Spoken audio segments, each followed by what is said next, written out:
एक बड़ सफलता। गोटे बोलेरो गाड़ी 1078 कईच समेत 3 अभियुक्त कोर्ट चालाण करिछि मोटू वन विभाग।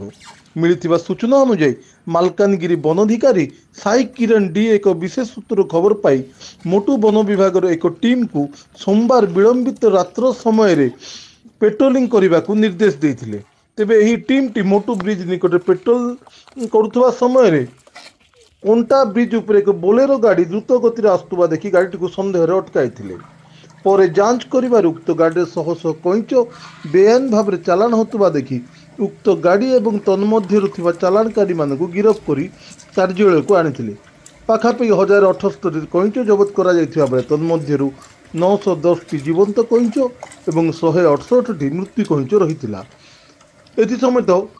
संपुक्त 3 अभियुक्त गिरफ कर आज कोर्ट चालाण कर 3 अभियुक्त मध्य जड़े पड़ोशी राज्यर छत्तीसगढ़ सुकमा जिला अंतर्गत दर्नापाल अंचल जुगल चंद्र दे होता बेले अन्य 2 अभियुक्त MB79 थाना अंतर्गत सुकुमार तरफदार और विश्वनाथ मंडल बोली जमापड़ी। तेज से कईच गुड़ी पड़ोशी राज्य आंध्र प्रदेश MB79 अंतर्गत MBB 65 ग्राम को खाइबा और बिक्रय उद्देश्य चालाण कर मोटू वन विभाग पक्षर सूचना दी जाए।